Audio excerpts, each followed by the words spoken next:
श्री गणेशाय नमः। जय श्री हरि। दोस्तों, जिन्होंने कल एकादशी का व्रत रखा था वे आज उस व्रत का पारण करेंगे और साथ ही एकादशी व्रत पारण की कथा का भी श्रवण करेंगे। दोस्तों, आज के दिन तुलसी माता की, लक्ष्मी माता की एवं विष्णु भगवान की कथा सुनना बहुत लाभकारी होता है। बिना व्रत कथा के कोई भी व्रत पूरा नहीं होता। साथ ही जिन लोगों ने एकादशी का व्रत नहीं भी रखा है वे भी अगर आज के दिन इन कथाओं का श्रवण करें तो उन्हें पुण्य फल की प्राप्ति होगी। तो चलिए दोस्तों, हम श्रवण करें आज की कथा। तो प्रेम से बोलिए तुलसी माता की जय, राधे कृष्ण की जय। दोस्तों, किसी गांव में माँ बेटी रहती थी। बेटे का नाम राई था। वह बहुत सुंदर और सुशील थी। भगवान कृष्ण की पक्की भक्त थी। एक बार भगवान कृष्ण उसकी परीक्षा लेने हेतु डांसरिया बेचने वाले बनकर आए और आवाज देने लगे। आवाज सुनकर राई अपने माँ से बोली कि मुझे भी डांसरिया चाहिए। माँ बोली कि मैं पैसे कहाँ से लाऊं? बाजरी है वो ले जा। बाजरी के भगवान ने फूंक मारी तो फूस उड़ के राई के आंख में चली गई। राई जोर जोर से रोने लगी। भगवान वहाँ से अंतर ध्यान हो गए। वैद्य का रूप धारण कर वह वहाँ पे आ गए और आवाज देने लगे। राय की माँ बाहर आई और बोली कि वैद्य जी, मेरे बेटी की आंख में फूस गिर गया है, उसे निकाल दो। भगवान बोले कि अगर मैं फूस निकाल दूं तो उसका विवाह मेरे साथ करना पड़ेगा। राय की माँ तैयार हो गई। सगाई कर दी। 11 के दिन विवाह निश्चित किया गया। माँ सोचने लगी कि बेटी को क्या दूंगी। सोने के दुकान पर जाकर बोली कि मेरी बेटी के लिए लौंग और बिछिया बना दे। सुनार बोला कि मेरे पास समय नहीं है, मैं तो कृष्ण भगवान के गहने बना रहा हूँ। वो हलवाई की दुकान पर गई और हलवाई वाला ने उसे वही जवाब दिया। उसके बाद वह बनिया के दुकान पर गई पर बनिया वाला भी वही बात बोला। माँ परेशान हो गई और परेशान होकर वह घर आ गई। अब वो करे भी तो क्या करे।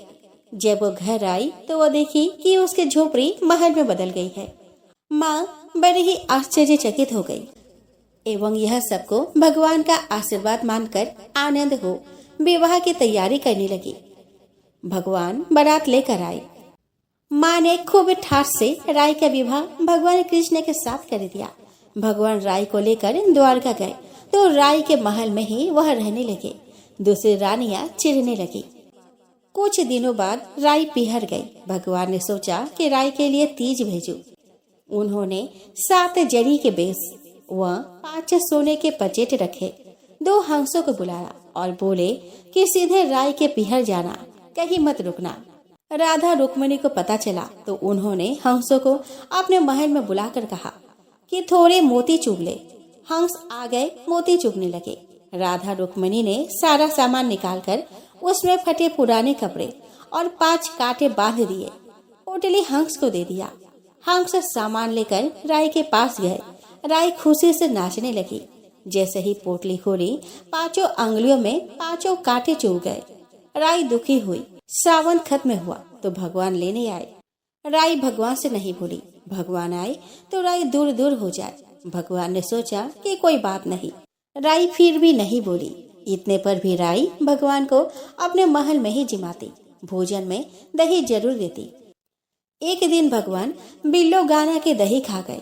अब राय दही कहाँ से रखे। भगवान गुजरी बनकर दही बेचने आ गए। राय नीचे जाकर बोली कि थोड़ा दही दे दो। गुजरी रूप भगवान बोले कि राय तुम उदास क्यों हो, हमने सुना आप भगवान से नाराज है। राय बोली कि तुझे क्या मतलब, तू जा। तो गुजरी रूप भगवान बोले कि हम सहेली जैसे हैं, तो मन की बात कहो, मैं किसी को नहीं कहूँगी। राय ने सारी बात कही। सुनते ही भगवान को अचंभा हुआ। वे असली रूप में आ गए और बोले कि ये कैसे हुआ, मैंने तो जरी के बेस और सोने के पचेट भेजे थे। भगवान ने हंसों को बुलाकर पूछा कि तुम कहीं रुके तो नहीं। हंस बोले कि राधा रुक्मिणी के महल में रुके और कहीं नहीं रुके। भगवान ने राधा रुक्मिणी को बुलाया और पूछा कि आपने ऐसा क्यों किया। वे बोली कि आप हमारे महल नहीं पधारे, इसलिए हमने ऐसा किया। भगवान बोले कि आप हमको प्रेम से बुलाते तो हम जरूर आते, फिर भगवान बोले कि कार्तिक का महीना मैं राय को दूंगा, 5 दिन परिस्थित्या राधा रुक्मन को और 11 सत्यभामा को दूंगा। भगवान ने सबको मान दिया। आइए दोस्तों, अब हम श्रवण करें भगवान शालिग्राम और तुलसी जी की कथा। तो दोस्तों, एक बार भगवान शिव ने अपने तेज को समुद्र में फेंक दिया था, जिससे महातेजस्वी बालक का जन्म हुआ। इस बालक का नाम था जालंधर। जालंधर आगे चलकर एक पराक्रमी दैत्य राजा बना। जालंधर बहुत ही राक्षस प्रवृत्ति का था। जालंधर का विवाह दैत्यराज कालनेमी की कन्या वृंदा से हुआ था।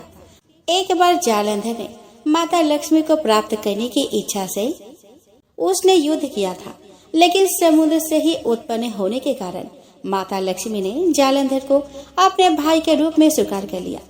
जब जालंधर पराजित हो गया तो वह देवी पार्वती को पाने की लालसा से कैलाश पर्वत पर पहुंचा। इसके बाद जालंधर भगवान शिव का रूप धारण कर माता पार्वती के पास पहुंचा, लेकिन माता पार्वती ने अपने योग्य बल से उसे तुरंत ही पहचान लिया और माता पार्वती वहां से तुरंत ही अंतर्ध्यान हो गई। वह जालंधर भगवान शिव के साथ ही युद्ध करने लगा। देवी पार्वती ने सारा वृतांत भगवान विष्णु को सुनाया। जालंधर की पत्नी वृंदा अत्यंत पतिव्रता स्त्री थी। उसी के पतिव्रत धर्म के शक्ति से जालंधर ना तो मारा जाता था और ना ही पराजित होता था। इसीलिए जालंधर का नाश करने के लिए वृंदा के पतिव्रत धर्म को भंग करना बहुत ही आवश्यक था। इसके बाद भगवान विष्णु एक ऋषि का रूप धारण करके वन में पहुँचे, जहाँ वृंदा भ्रमण कर रही थी। भगवान विष्णु के साथ 2 राक्षस भी वहाँ पे थे, जिन्हें देखकर वृंदा भयभीत हो गई। फिर भगवान विष्णु जो ऋषि के रूप में थे, उन्होंने वृंदा के सामने पल में ही दोनों को भस्म कर दिया। इसके बाद ऋषि से वृंदा ने कैलाश पर्वत पर महादेव के साथ युद्ध कर रहे अपने पति जालंधर के बारे में पूछा। ऋषि ने अपने माया जाल से 2 बानर प्रकट किए। एक बानर के हाथ में जालंधर का सिर था और दूसरे के हाथ में धड़ था। अपने पति की यह दशा देखकर वृंदा मूर्छित होकर गिर पड़ी। जब वृंदा को होश आया तो उसने अपने पति को जीवित करने की विनती की। इसके बाद भगवान ने अपनी माया से जालंधर का सिर धड़ से जोड़ दिया, लेकिन स्वयं भी उसी शरीर में प्रवेश कर गए। वृंदा इसके बारे में नहीं जानती थी कि उसके पति के शरीर में कोई और प्रवेश कर गया है। जालंधर बने भगवान के साथ वृंदा पतिव्रता का व्यवहार करने लगी, जिससे उसका सतीत्व भंग हो गया। ऐसा होते ही उधर कैलाश पर्वत पर वृंदा के पति जालंधर युद्ध में हार गया। जब वृंदा को पता चला तो उसने क्रोध में आकर भगवान विष्णु को हृदयहीन शिला होने का श्राप दे दिया। अपने भक्त के श्राप को भगवान विष्णु ने स्वीकार किया और शालिग्राम पत्थर बन गए। सृष्टि के पालनकर्ता के पत्थर बन जाने से ब्रह्मांड में असंतुलन की स्थिति हो गई।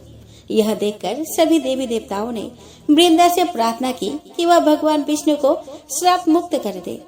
वृंदा ने भगवान विष्णु को श्राप से मुक्त तो कर दिया, लेकिन स्वयं आत्मदाह कर लिया। जहाँ वृंदा भस्म हुई वहाँ तुलसी का पौधा उगा। भगवान विष्णु ने वृंदा से कहा कि हे वृंदा, तुम अपने सतीत्व के कारण मुझे लक्ष्मी से भी अधिक प्रिय हो गई हो। अब तुम तुलसी के रूप में सदा मेरे साथ रहोगी।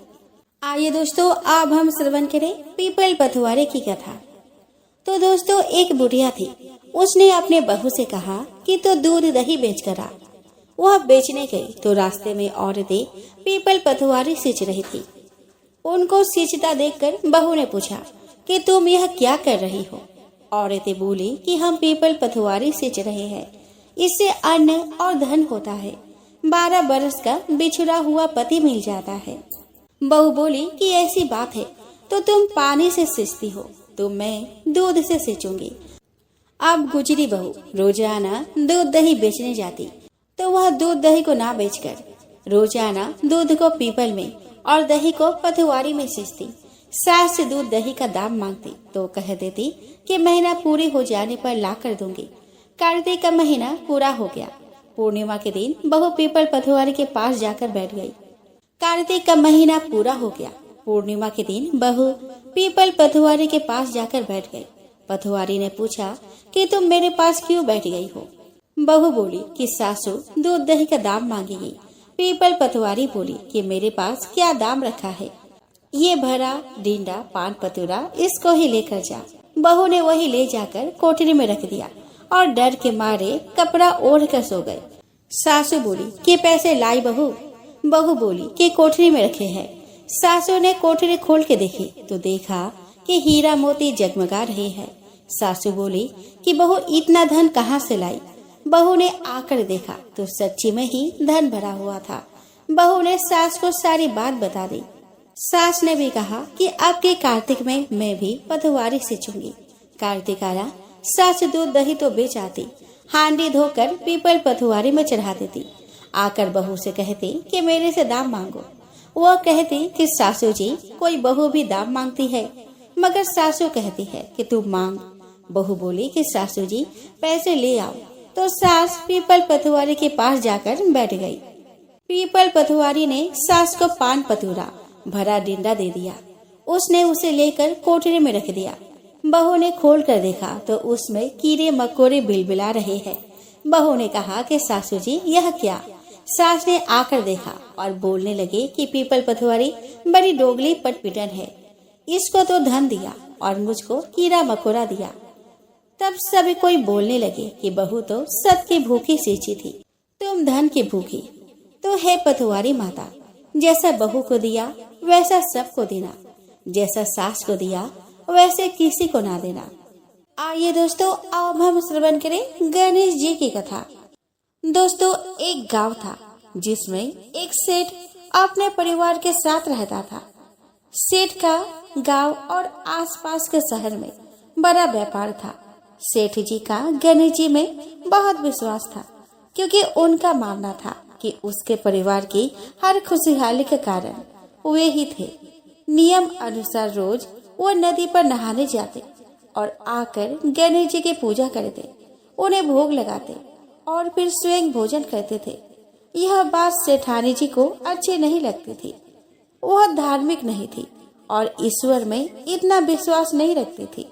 एक बार सेठानी जी ने सोचा कि यह इतना गणेश जी को मानते हैं, गणेश जी की पूजा करते हैं, इससे होता क्या है। आज तो देखती हूँ कि वो कैसे गणेश जी की पूजा करते हैं। अगले दिन जब सेठ जी नदी पर नहाने जाते हैं तो सेठानी जी गणेश जी की मूर्ति को उठाकर मूर्ति को कपड़े में ढककर बगीचे में जमीन में दबा देती है। जब सेठ जी नदी पर से नहाकर घर आते हैं और देखते हैं कि गणेश जी की मूर्ति तो मंदिर में नहीं है, तब वह सेठानी जी से पूछते हैं कि गणेश जी की मूर्ति मंदिर में नहीं है, कहाँ गई। तो सेठानी जी बोलती है कि मुझे मालूम नहीं। उस दिन मूर्ति को घर में बहुत ढूंढा जाता है, क्योंकि गणेश जी को भोग जो लगाना था। इसके बिना सेठ जी खाना नहीं खाते थे। सेठ जी बहुत उदास हो जाते हैं और गणेश जी से प्रार्थना करते हैं कि हे प्रभु, लगता है आप मुझसे नाराज हो गए हैं और कहीं चले गए हैं। अब जब तक आप वापस नहीं आते मैं खाना नहीं खाऊंगा। उस दिन पूरा निकल जाता है।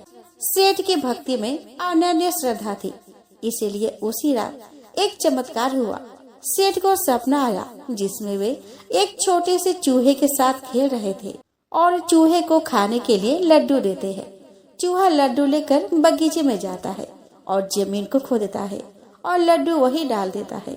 अचानक सेठ जी की नींद खुल जाती है। सेठ जी बगीचे में जाते हैं और वही खोदते हैं जहाँ उसको सपने में दिखा था, और वहीं से उनको कपड़े में लिपटे हुए गणेश जी की मूर्ति दिखती है। सेठ जी गणेश जी की मूर्ति की पूजा करके उनको वापस स्थान पर रखते हैं और सेठानी को सब बात बताते हैं। बात जानकर सेठानी जी को बहुत ही आश्चर्य होता है और अपनी गलती का एहसास होता है। वो सेठ जी को सारी बात बताती है और माफी मांगती है। अब सेठ और सेठानी दोनों गणेश जी की पूजा करते हैं। आइए दोस्तों, अब हम श्रवण करें लप्सी तप्सी की कथा। तो दोस्तों, एक लप्सी था और एक तप्सी था। तप्सी हमेशा भगवान की तपस्या में लीन रहता था।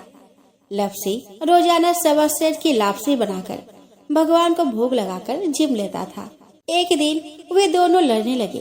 तप्सी बोला कि मैं रोज भगवान की तपस्या करता हूँ, इसीलिए मैं बड़ा हूँ।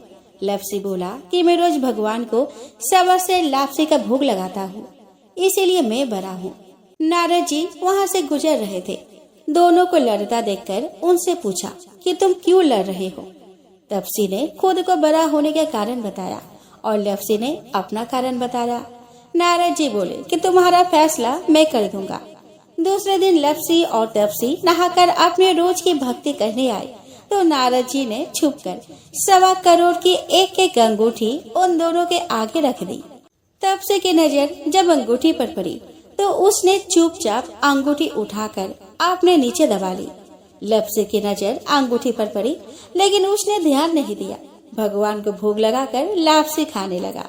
नारद जी सामने आए तो दोनों ने पूछा कि कौन बड़ा है।